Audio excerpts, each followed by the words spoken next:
Hello, everybody. Welcome to another Motown's Wrestling Review. I am Tony Motown Allen, president of the Motown's Wrestling Group on Facebook. And today we are going to be reviewing SmackDown. So we're going to run down the entire show. There's a few things I really want to kind of go a little bit more in depth on.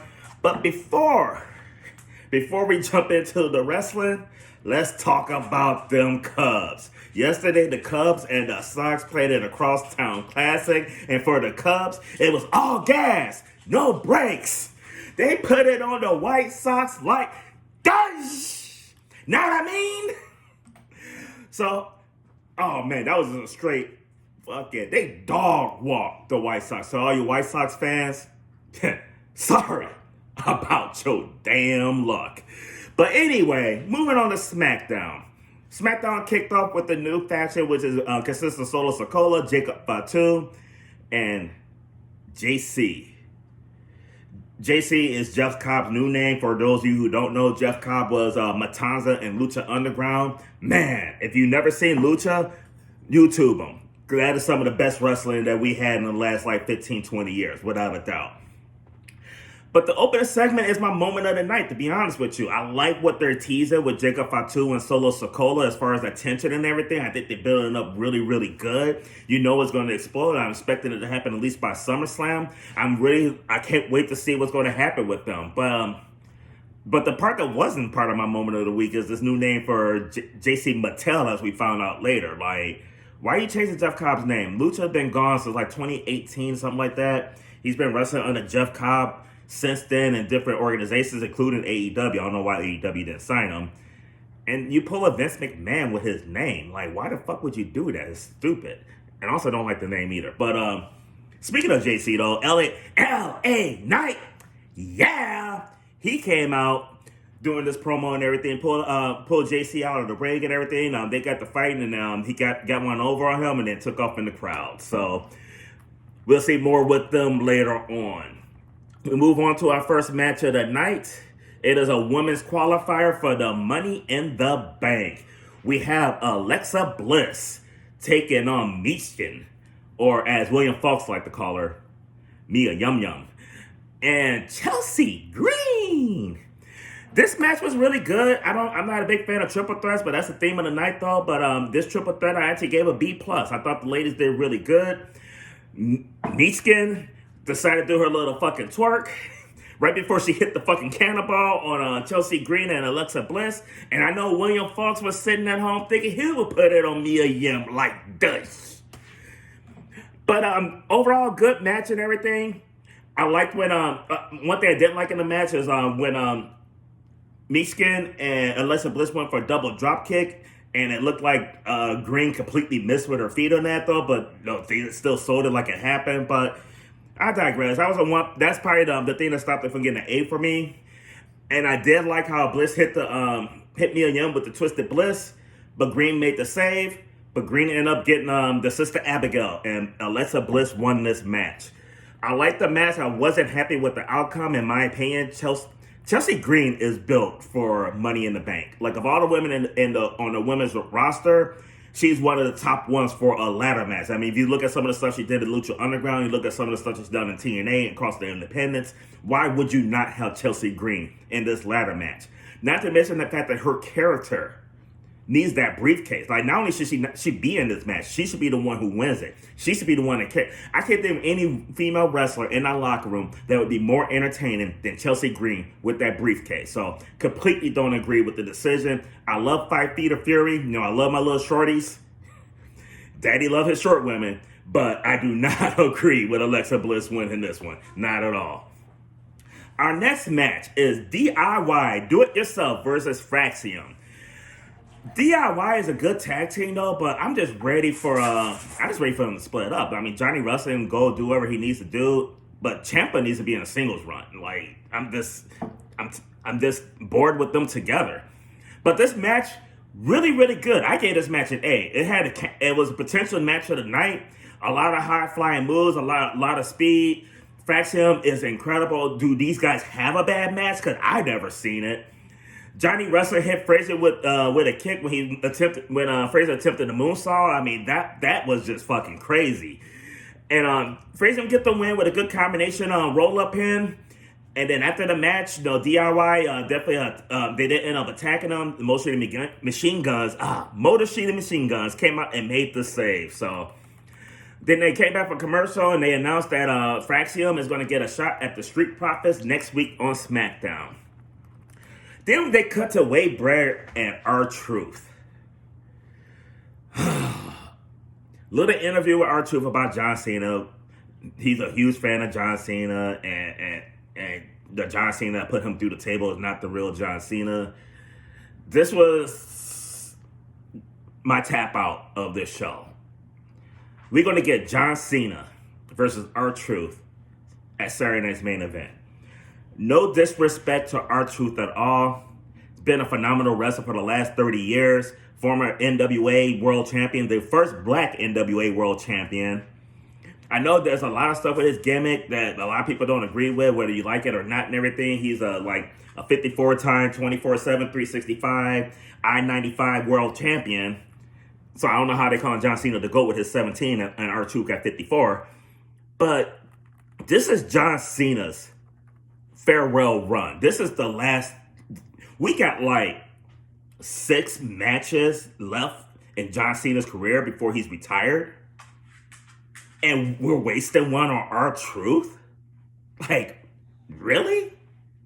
Where the fuck is Vince? Where's Vince McMahon at? Because this wouldn't happen on Vince's watch. That's for goddamn sure. Oh, wait a minute. He's probably too busy shitting on some bitch's head right now.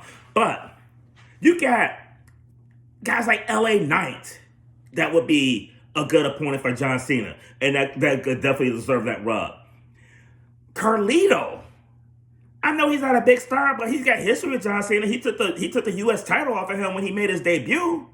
You got some history. You got story with them and everything. You got The Miz. Yeah, he's not a huge star, but he's better than R-Truth. The Miz beat John Cena in the main event at WrestleMania 15, 20 years ago. And he's riding that shit like Chris Jericho he beat The Rock and Stone Cold on the same night to this day. Austin Theory, a young up-and-comer and everything, who also beat John Cena, could be in that match. Carmelo Hayes, Oba Femi, Trick Williams, Aleister Black is back. Dirty Dom, Dominic Mysterio, Jacob Fatu, Braun Breaker. You got all kind of guys that you could try to squeeze into these last 6 matches that John Cena had, and you motherfuckers are giving us our goddamn truth?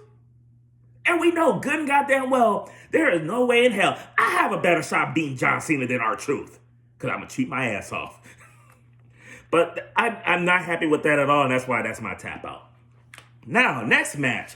Aleister Black versus Carmelo Hayes. 2 guys who deserve a shot at John Cena more than R-Truth. But this match, good, not great. I gave it a B-.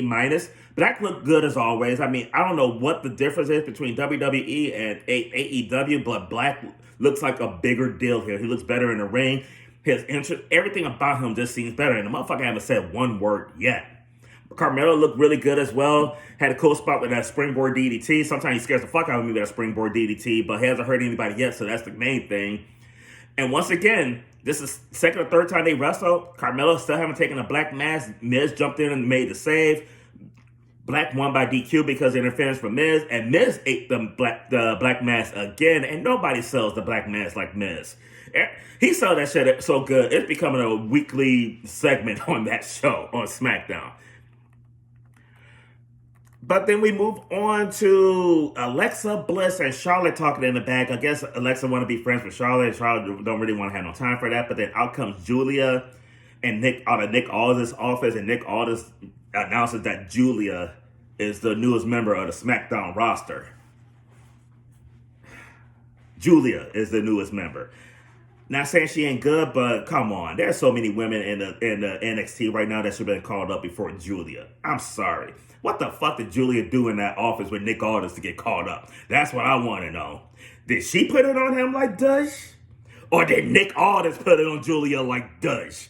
Because how you pass up on Stephanie Bakura, Lola Vice, Last Legend, Sol Ruka, Roxanne Perez, Jada Parker. Hey, Miss Parker. You have so many women who's been there longer and does it better. and cuts better promos that should be called up before Giulia.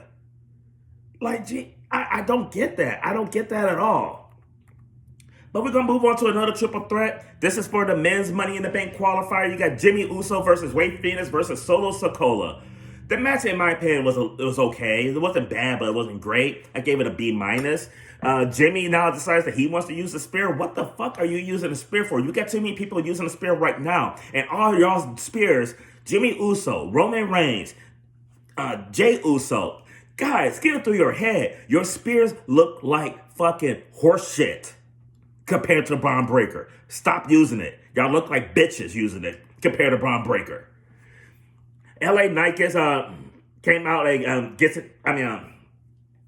LA Knight came out later, gets into it with JC Mattel during this match. But at the end, we end up having Solo win this match. They'll move on to the Money in the Bank. And then Nick Aldis comes out, set a match between LA Knight, versus JC. That I gave a C-. LA Knight wasn't his best match in my opinion. JC looked good. I mean, it's good to see it, but this I wasn't feeling this for like his debut match in street clothes.